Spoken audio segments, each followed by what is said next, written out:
Good evening and welcome to Scotland at 7. My name is Saoirse Healey. Apologies for the delay, but we are bringing you your regularly scheduled roundup of today's news. I am joined today in the studio by the fabulous Linda Fabiani. Linda, thank you so much for joining us in the studio today. Pleasure. Thank you, Saoirse. And how are you today? Absolutely fine. Absolutely fine. So we will start, as we always do, with our Ukrainian update. Today is day 372. Ukrainian forces hung on to their positions in the ruined eastern city of Bakhmut early on Thursday under constant attack from Russian troops seeking to claim their first major victory for more than half a year. Russia says that seizing Bakhmut would open the way to controlling the rest of the strategic Donbas industrial region bordering Russia, one of the main objectives of its invasion a year ago on the 24th of February. Russia attacked a 5-story apartment building in Zaporizhzhia overnight, killing 3 people and injuring 6 others. Rescuers are searching for survivors under the rubble. One of the people evacuated from the building was a pregnant woman. The Kremlin claimed Russia had been attacked by terrorists after conflicting reports of firefights emerged from the Bryansk and Kursk regions, which Russian media blamed on Ukrainian sabotage groups, and Ukrainian sources called it a provocation. German Chancellor Olaf Scholz on Thursday urged China not to send weapons to help Russia's war with Ukraine, and instead asked Beijing to exert pressure on Moscow to pull back its forces. In a speech to the German parliament, Reuters reports that Scholz said it was disappointing that Beijing had refrained from condemning the Russian invasion, though he welcomed its efforts towards nuclear de-escalation. The US Secretary of State, Antony Blinken, accused Moscow of repressing domestic critics and called on the UN-mandated investigators to keep documenting Russia's alleged abuses in the Ukrainian war in a speech to the Human Rights Council.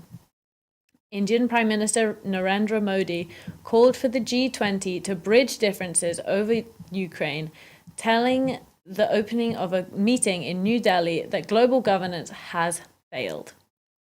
Russia's Sergei Lavrov accused the West of shamelessly burying the Black Sea Grain Initiative that facilitates the export of Ukraine's agricultural products from its southern ports.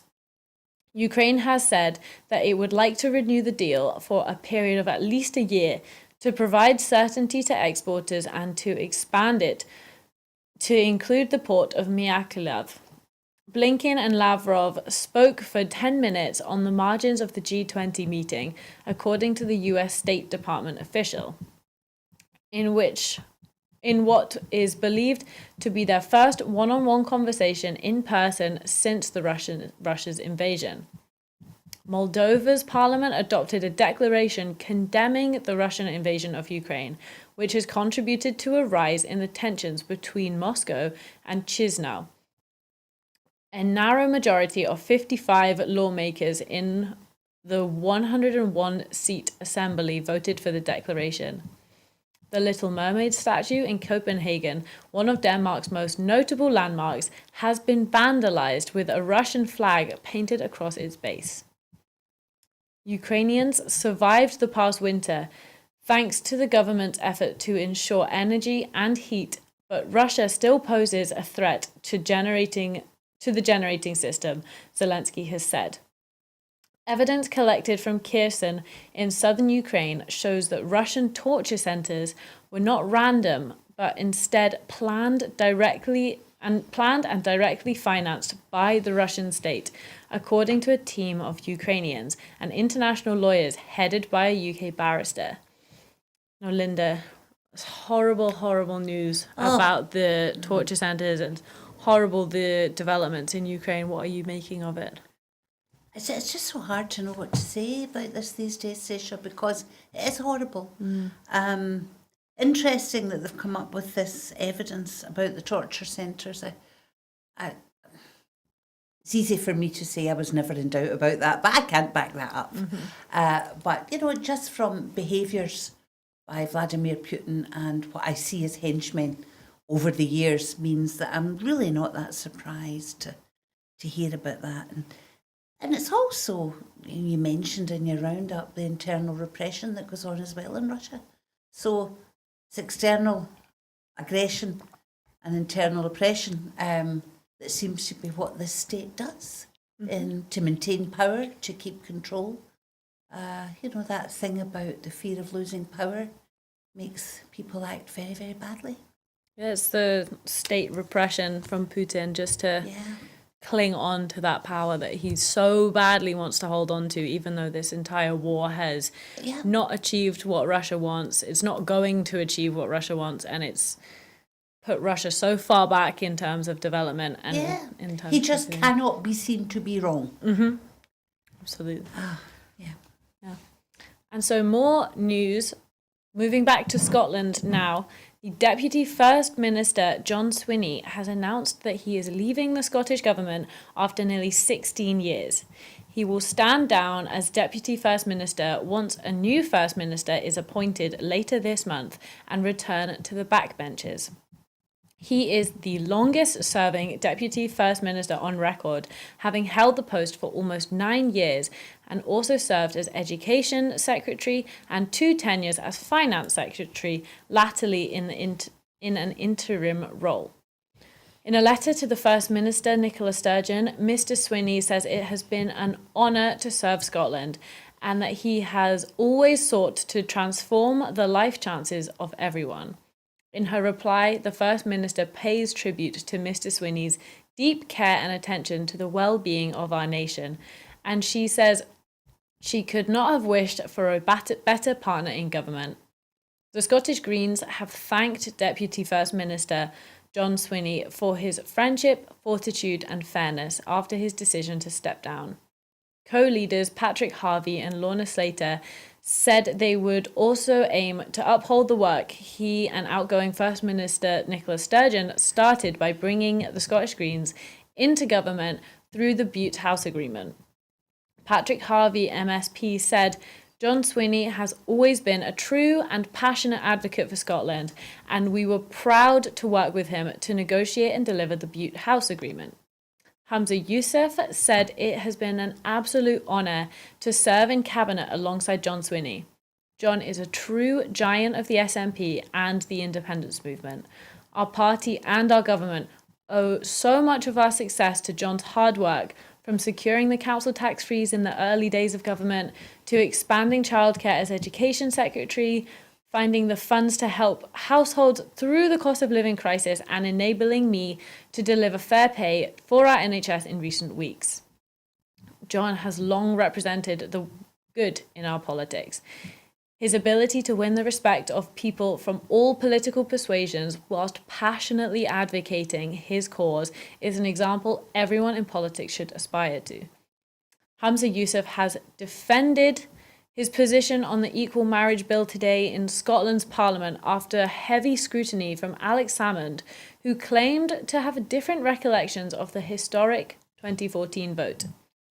Yousaf stated, I have never denied that there was any pressure on me regarding this vote, but I was vocal about my support for marriage equality at the time and I remain totally unequivocal on that position. Yousaf reiterated that he will always champion, defend and celebrate equal rights for all. Linda, you must have worked for many years with John Swinney. How are you taking the news? Are you surprised that this has come today? Don't know if I'm surprised. Sad. I'm certainly sad about it because he's John's just great, you know. That sounds really spooky. But he is. I worked with John we both got elected in 1999. I, of course, retired in 2021. John had been in Westminster for, I think, 2 years before that. Yeah, he got elected I think it was 2 years. It's so long ago. I think he got elected in 97 to Westminster from memory. Mm-hmm. And so it was a joy to work with John. And it was interesting that the comments that have been made talking about John being someone who bridges the political divides, it would be very, very difficult to find anyone of any political persuasion who has served beside John Swinney who would say they didn't like him or that he was incompetent or whatever, because he garnered respect. And that doesn't mean he's a soft touch, I have to say. He could be very hard-nosed, John. I saw that both in opposition when he was actually leader of the SNP for a time while we were in opposition. And then in 2007, I was privileged to serve alongside him in the first SNP government.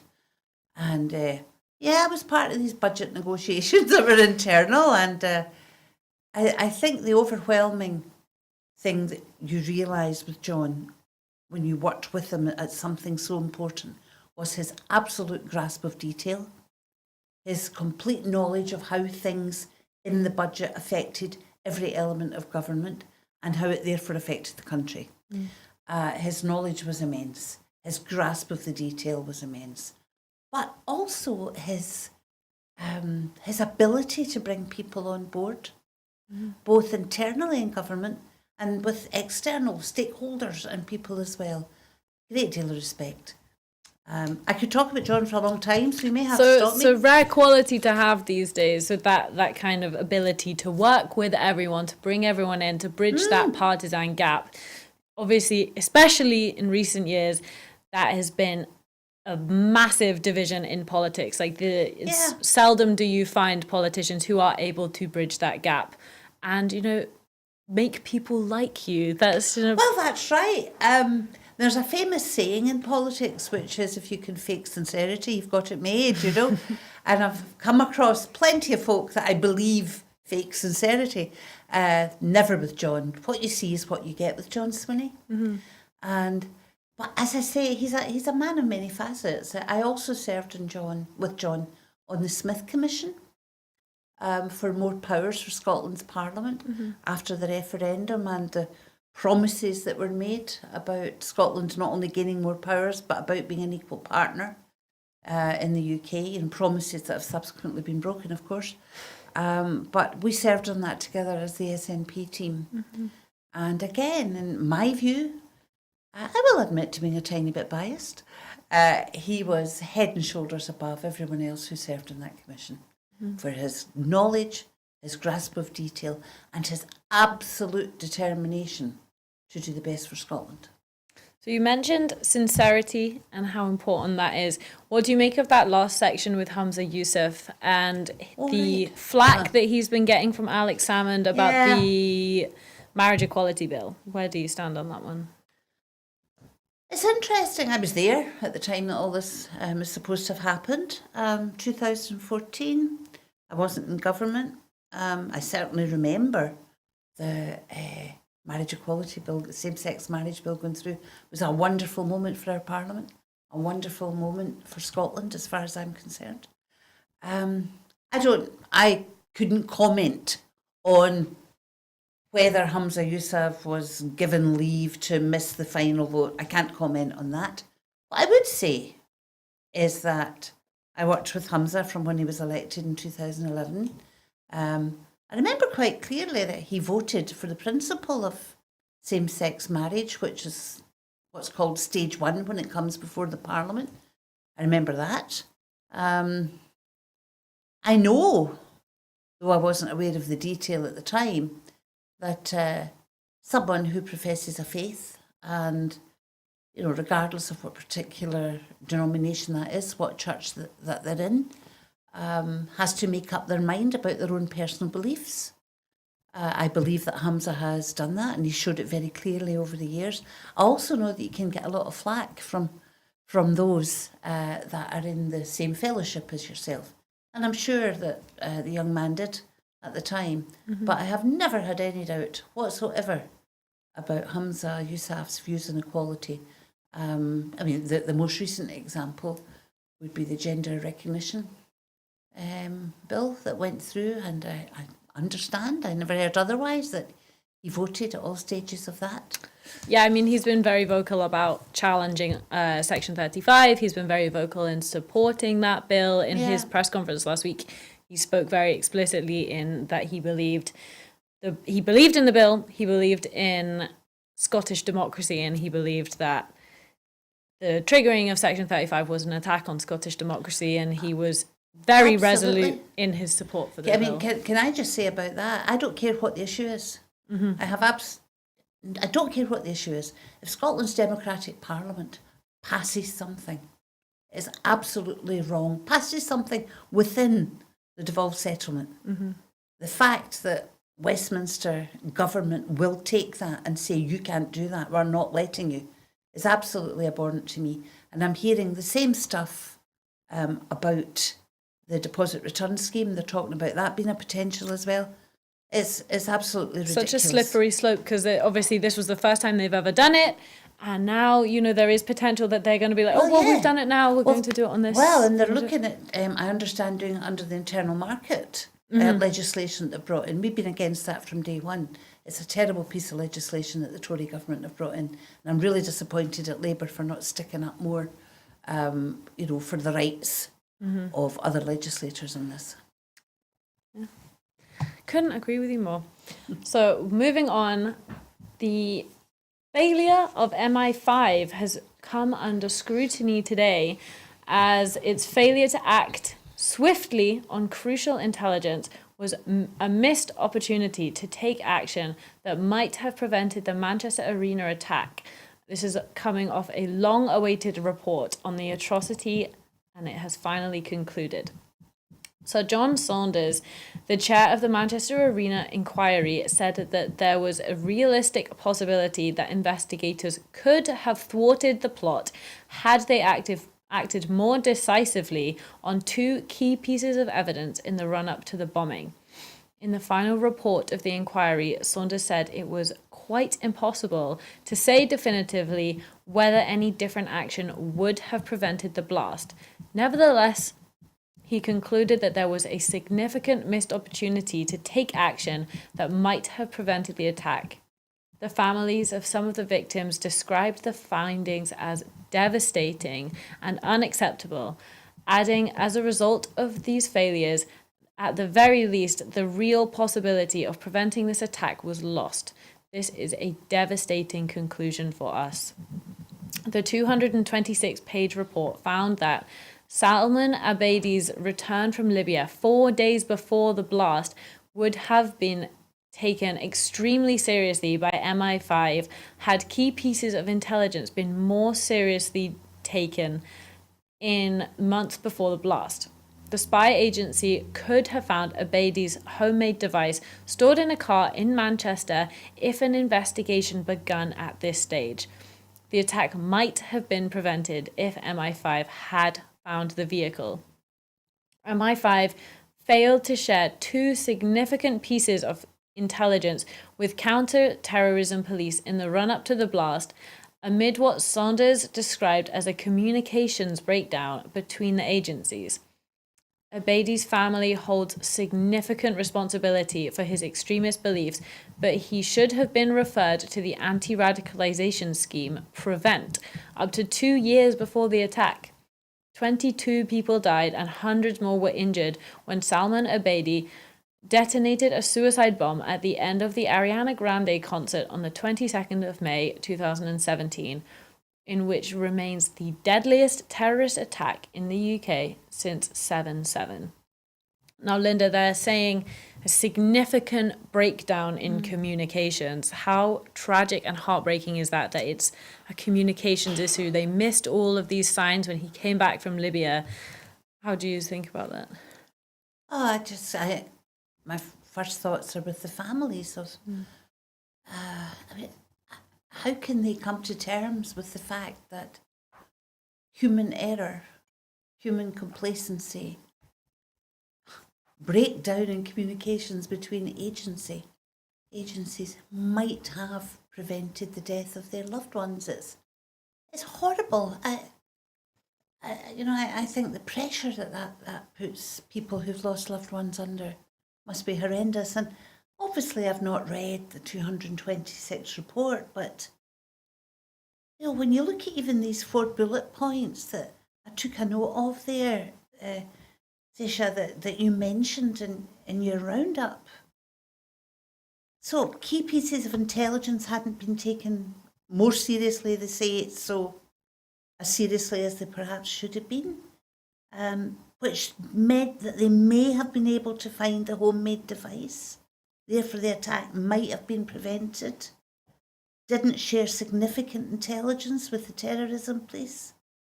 And then that last point you made, he should have been referred to the anti-radicalisation scheme up to 2 years before the attack. Now that means they were aware of him. So it's a pretty damning picture that we're actually seeing here. And pretty damning. There's lots of, they might have this could have been done, could have been done, but they can't couch it in any other terms. and if he was on the radar for 2 years, he should have been referred 2 years. 2 years, yes. That's what's kind of the craziest part of this. Is so this 2 is somebody years. that should have been referred 2 years before, who went to Libya, worrying in itself, and then came back and wasn't monitored in any way. And the vehicle wasn't checked. The Manchester police could have picked up. There was an explosive. There's. But whilst they use might and everything else, they can't do anything else because there's no. You cannot prove beyond even reasonable doubt. But they also use words like significant and missed. Could have been taken more seriously. They're pretty strong words as well. So I think there's a lot more to hear about this, but at the moment I can't get beyond thinking about the sadness and the anger and frustration of these families. It must be so heartbreaking to know that there's significant evidence to suggest that your daughter, your loved one, your family could have been spared if the action had been different. Yeah.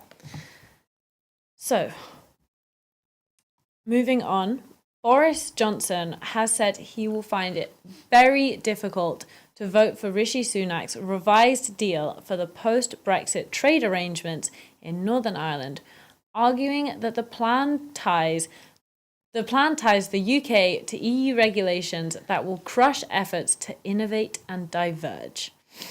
The former Prime Minister's first public comments since the Windsor Framework was unveiled on Monday came as Ian Paisley, one of the DUP's most high-profile MPs, said he did not see how the party could support the plan. Making a speech at a commercial summit in London, Johnson did not explicitly say he would expose Sunak's plan. Rather, he said he hoped it would work, but that he had serious reservations about its impact.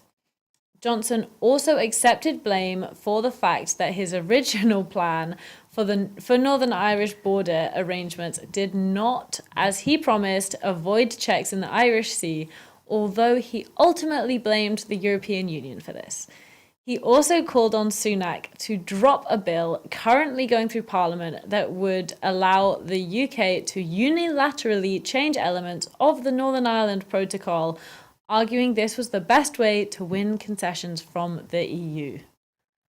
I don't even have anything I can add to that because it just sounds so ridiculous coming from Boris Johnson. Talking about Northern Ireland because, I'm just going to let you take the floor at that. I can't even say anything.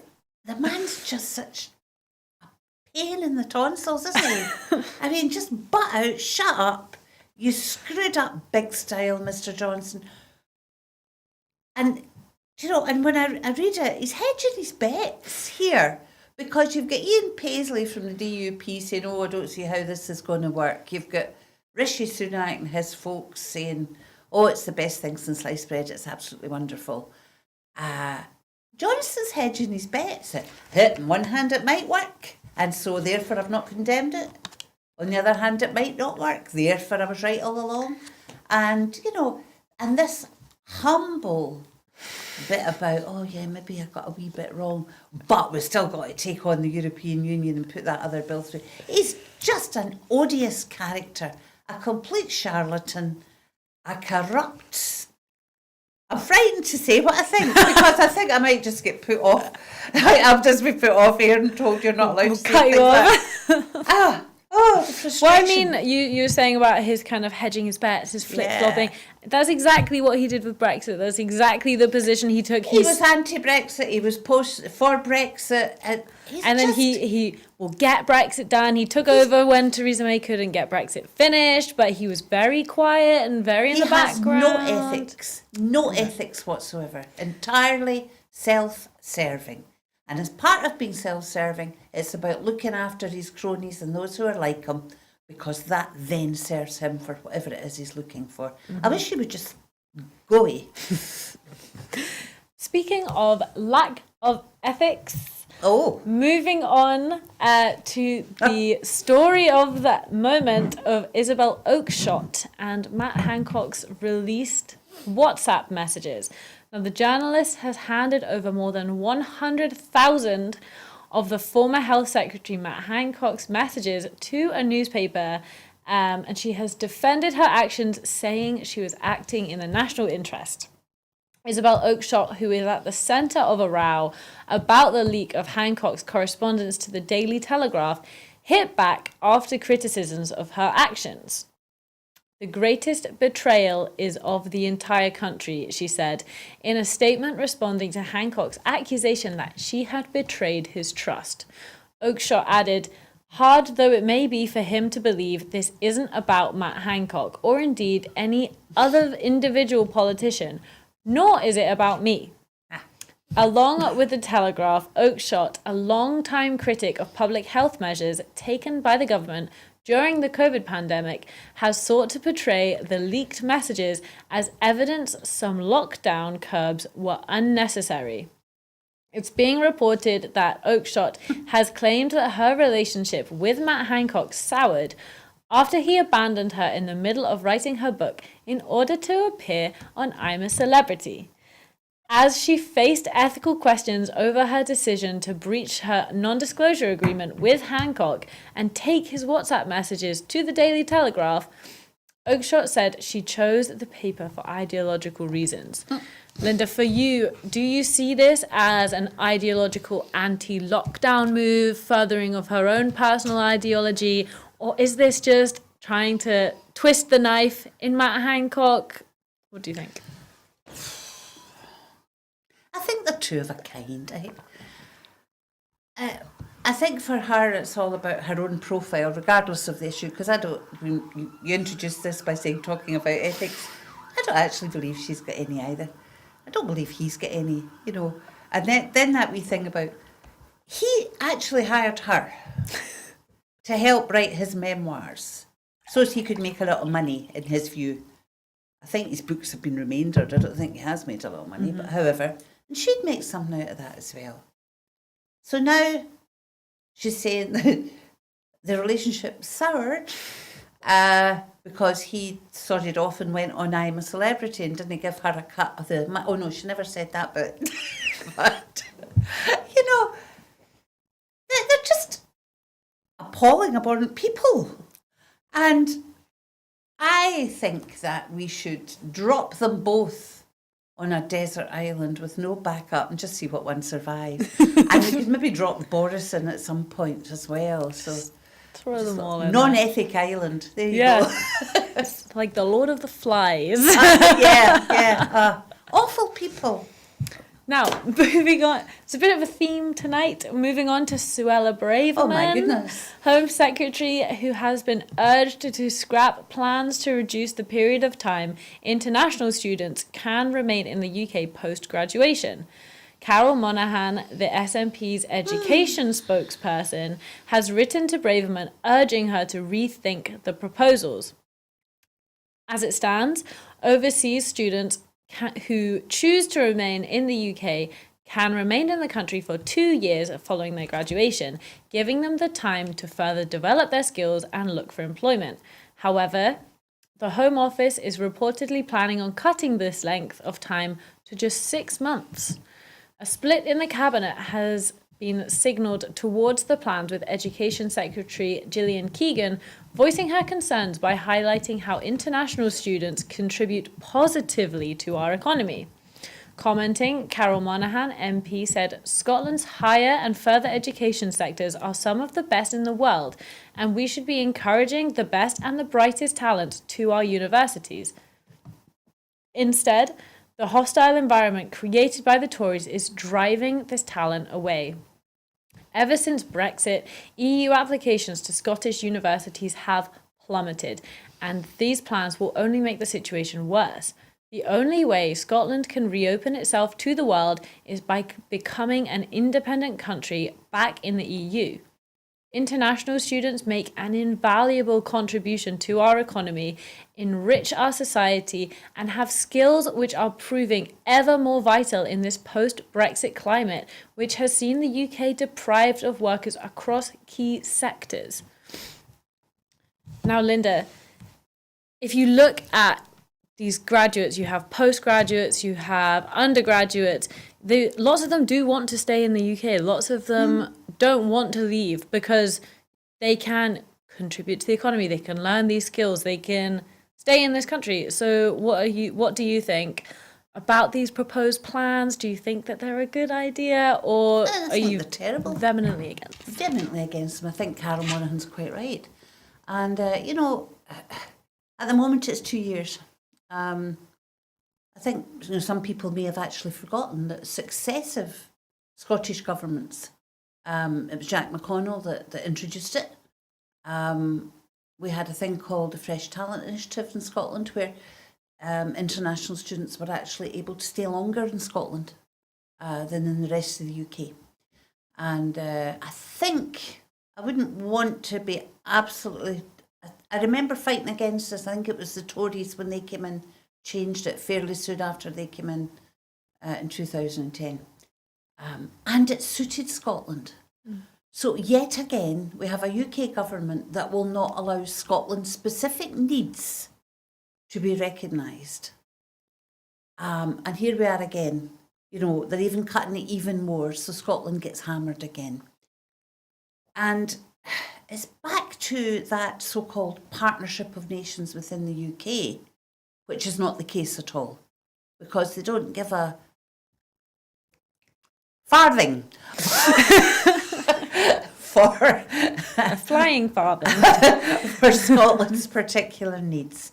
They do not care. And here we have this awful Suella Braverman just unilaterally coming in, even against the advice of a lot of her own cabinet colleagues and everything else. I think it's like she thinks she's playing to some kind of gallery, So in actual fact, the UK has skills shortages. The UK quite often tries to recruit from developing nations, particularly in the medical fields. Mm-hmm.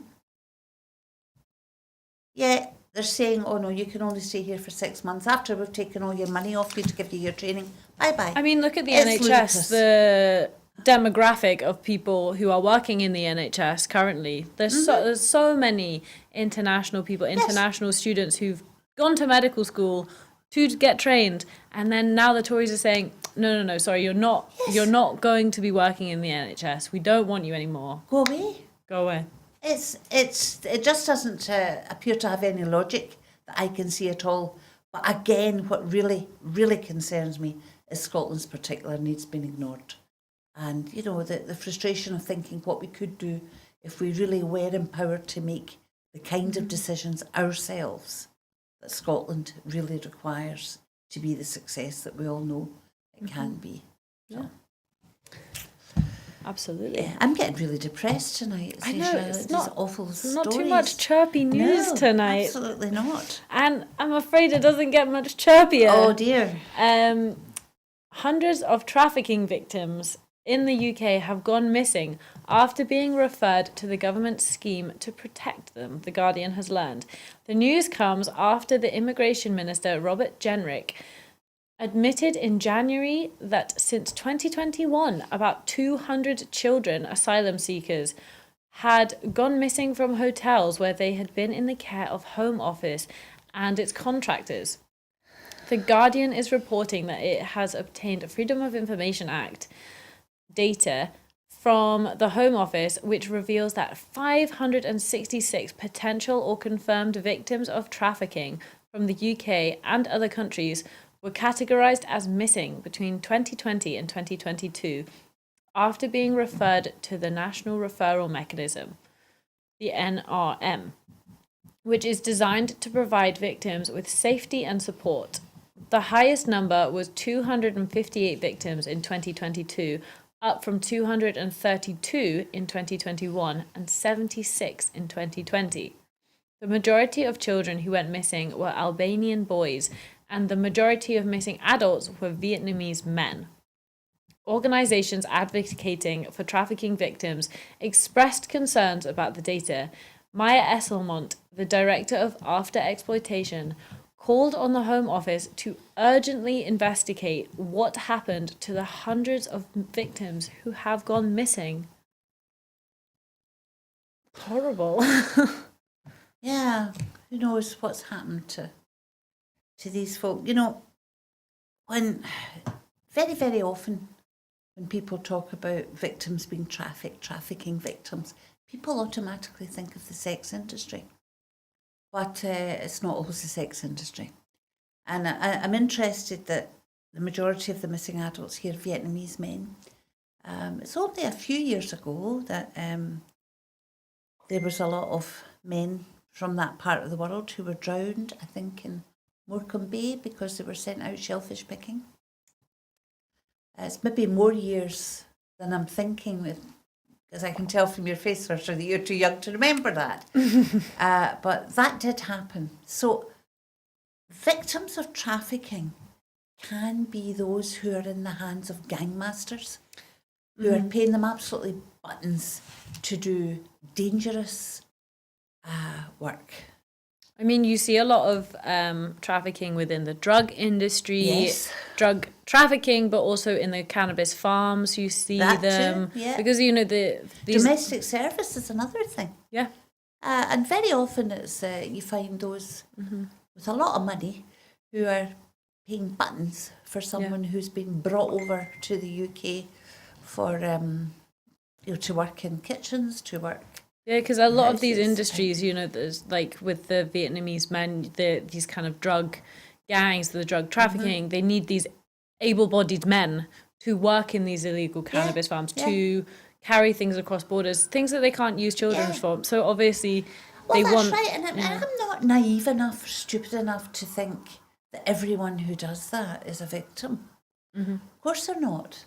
But there are many victims. That has been proved over the years. That's why the trafficking legislation was put through. That's why anti-trafficking operations were put in place. That's why anti-trafficking charities exist. There are victims. And it's concerning what might have happened to those folk who have just disappeared. There should be far better monitoring going on here. And it's one of those things we don't know if we will ever find out what's happened to these 200, 300 plus people. And that's even ones that they've just recognised. I'm sure there's that's right. ones that are off the record, ones that they haven't got yet. And these, hundreds of people are going missing and we won't know what's happened and the government's not doing anything about it. No. So, Do you have a happy story? I have one about Donald Trump next. Oh! So, this is I would say this is not so bad. So, Mike Pence, former VP to Trump, has declined to support Trump if he is nominated in 2024. He said, "I'm very confident that we will have better choices come 2024." Pence told CBS on Wednesday, "And I'm confident our standard bearer will win the day in November of that year." Pence also said, "Different times call for different leadership." Trump, the former South Carolina Governor Nikki Haley, and Vivek Ramaswamy, a biotech entrepreneur and author, are the only declared candidates for the Republican nomination as it stands. The Florida Governor Ron DeSantis is widely expected to run and is Trump's only challenger in polling. Pence joins Haley in scoring single digits in most surveys. He told CBS he would make a decision on whether to run this spring. Pence's reluctance to commit to supporting Trump points to a possible outcome feared by Republicans, that Trump will split the party either by winning the nomination without the majority support or losing it and refusing to support the winner. Trump has refused to he has refused to commit to supporting another nominee. Healey has refused to attack Trump personally, but she has called for mental competency tests for politicians over the age of 75, and Trump is aged 76. I think he could do with a little bit more than a competency test. Oh my goodness, I was just thinking about the House of Lords and imagining all these lords and ladies all lined up for their mental competency tests, getting waked up. So it's time for your test. My goodness. Well, what can one say? Mike Pence, it's one of the few things he's ever said that I would agree with. I was going to say it's quite a sad state, or it was quite a sad indication of the state of American politics right now, that Mike Pence is the one that we're like, he's talking sense. I agree with him. Oh my goodness. And it's interesting, that he's actually saying, even if he's his party's chosen nominee, he declines to say whether he'll support him. That's very dangerous for the Republicans. And obviously, smart Mike Pence, for all his flaws, he is a career politician. He always has been. Yes. He's very strategic and very sharp in his politics. So he knows that if Trump and his cronies, his supporters, refuse to recognize another Republican nominee, it will just be absolute chaos. Here we go again. Because that's one of the downfalls of a two-party system is these Trumpies. If they're not the Republican nominee, they definitely will not be voting Democrat. So why are they in a party? Yeah. I know that my own party, the SNP, gets stick sometimes because of discipline and all the rest of it. I've heard the Labour Party getting the same. The Tories don't seem to mind. They're like ferrets in a sack, aren't they, most of the time? But this is actually the alternative. It's an easy thing to say, everybody should just do what they believe to be right. But any team in any workplace has to have discipline, has to have the level of democracy that says, see, if you don't win this vote, well, you have to just go along with the majority. Because the alternative is what you're seeing. Chaos in the Republicans at the moment. Even at trying to get nominee stage. It's dangerous. It's very, very dangerous. Especially after last January. Well, yes. 2 January, and, if Trump gets through again, my goodness. And what are they doing? How can they do it? It's stunning. Your guess is as good as mine. So, Mike Pence, for once, I'm like, I agree with Mike Pence. Yeah. I think that's maybe one of the only times that you might be saying that. Yes. And so on to our last story of the night. The Caledonian Sleeper Services will be provided by the Scottish Government from the expiry of the current Caledonian Sleeper franchise on the 25th of June 2023.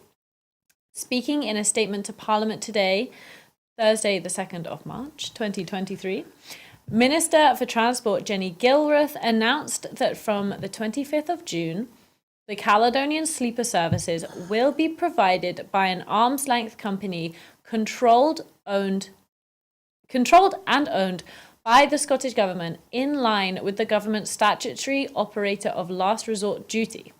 The minister said, having stated in October the existing Caledonian Sleeper franchise would come to an end in June of 2023, I want to give rail staff and passengers as much certainty as I can about the future.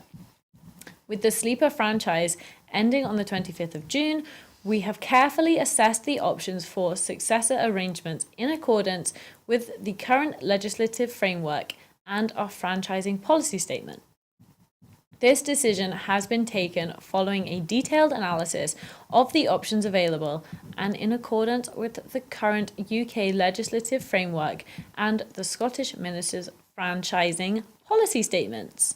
Linda, are you going to be taking a trip on the Caledonian Sleeper anytime soon? No, I've never been on the Caledonian Sleeper.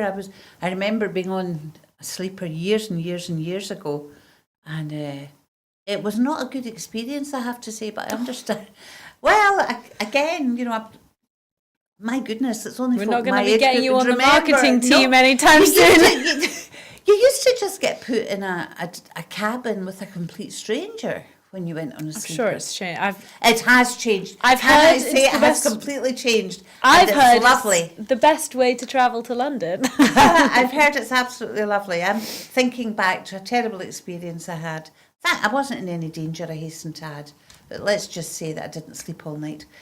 I've always liked the idea of going on it. I've never been on it myself, me too. but Yeah, me too. kind of kitschy. I'm pleased that the government have done this, but I'm really interested at Jenny Gilruth's words. She says, I wrote it down here, UK, within the current UK legislative framework, and da-da-da-da-da. I just want it to be nationalised along with the rest of Scotland's rail system. I presume that language doesn't get used because of the current UK legislative framework. Again, what we could do with independence would be very, very different. But I think it's a good announcement. I'm glad it hasn't gone on to another private company. Operator of last resort. That makes it sound as if there was no option. I guess when they looked at all the details, they felt it was the best option. Perhaps there's no option for running a good service other than doing that. So, well, it's essentially a de facto nationalisation because the current company that's running it, they wanted more money. The Scottish government quite clearly did not want to pay that amount of money, so they're just like, we're going to run it ourselves. But to use the language of nationalisation, especially in the current media situation, Jenny's going to drive it. Yeah. Maybe. Perhaps. Maybe. They'll all just take turns. No, it's good news. Pleased to see that. Yeah. I'm excited to see, maybe take a trip. Maybe take a trip down south on the In your luxurious cabin. Yeah, luxurious, first class for everybody. Especially now it is under the operation of the Scottish government / maybe nationalised. But that is it for the evening. Thank you so much to my fabulous guest, Linda. You've been amazing. Thank you for joining me in the studio. I hope you've enjoyed yet another dilly-dally into Broadcasting Scotland. Before I go, I just want to remind everybody that Broadcasting Scotland, we depend on the generosity of you, our supporters. So to everyone who has donated and to everyone who has signed up to make regular monthly payments, thank you so much. Our programmes will always be free to view. However, if you can afford £5 a month, please consider becoming a Broadcasting Scotland supporter. We have set ourselves a target of adding 10,000 new subscribers to enable us to employ staff and to make even more programmes for you to enjoy every single day. I've been Saoirse Healey. Good night. Thank you so much for watching. Bye bye.